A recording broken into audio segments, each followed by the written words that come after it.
You know, the other evening I got up in the middle of the night, and I unfortunately never get sick hardly, but I was so sick at my stomach, and I went into our bathroom, into that cabinet where Susie keeps all of our medicine. Didn't want to wake her up and disturb her, and then I found that pink bottle.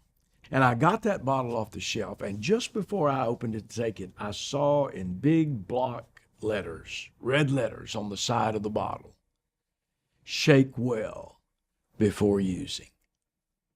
Because all the good ingredients in that medicine that was going to help me had a way of descending to the bottom of the bottle. And if it was going to do me any good, I had to shake it up really well before I used it. And I thought about the fact that life is like that, isn't it? Sometimes our own priorities in life kind of descend to the bottom of the bottle of our own life of priorities. And God has to come along and shake us up well, because he wants to use us in a great way. It may be that right now you're going through a circumstance and situation just like that, where you feel that you too are being shaken up. Well, Habakkuk had that situation. There's a little book in the Old Testament named Habakkuk. Only has 3 chapters in it. I hope you get to know him, because you might meet him in heaven. He's liable to say, "What'd you think about my book?" And you better have an answer for it. Well, after this little devotion, I think you will, because in these 3 chapters, Habakkuk tells us how to deal with these storms of life that come our way. In chapter 1, he says that some people just look at the storm, and it brings confusion. You know, the Chaldeans, the Babylonians, were about to come down on the children of Israel. And in chapter 1, Habakkuk just began to ask God, "How long are we going to keep calling out and you don't answer? Crying out to you about these things that aren't right, and you don't seem to save. Where are you, God? Why don't you do something?" And he just was focusing all of his attention upon the problem. And I don't know about you, but I'm prone to do that. Difficulties come, situations come, circumstances come, and if I'm not careful, I'll just focus all my attention on the problem. But then in chapter 2, we see a progression taking place. And if chapter 1 we find looking at the problem brings confusion, in chapter 2, Habakkuk starts looking through the problem, and that brings confidence. It leads him to say in verse 4, "The just shall live by his faith." He said, "I'll climb up in the watchtower, and I'll watch to see and wait to see what God will say to me." Patience was a vital virtue in learning to look through the storms of life that come our way. He said, "I'm going to wait on the Lord and see what he has to say to me." You know, there's a beautiful psalm that says, "Those who wait on the Lord are like those who watch for the morning." You know, I could have gone out this morning before the sunrise. In fact, I see the sunrise from my office window every morning.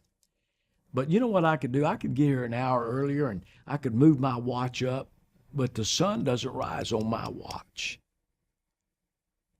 But I'll tell you a second thing, it always rises. And those who wait on the Lord are like that. You're not going to hurry God, but he's going to be on time. There's never been a sunset yet not followed by a sunrise.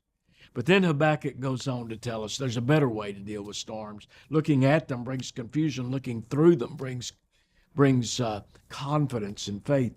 But looking beyond them is what brings clarity.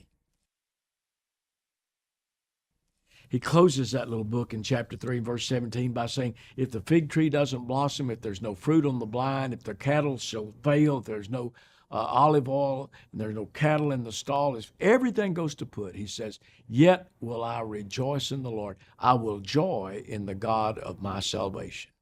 The Lord my God is my strength. He will make my feet like hinds' feet, and he will lead me to my high places."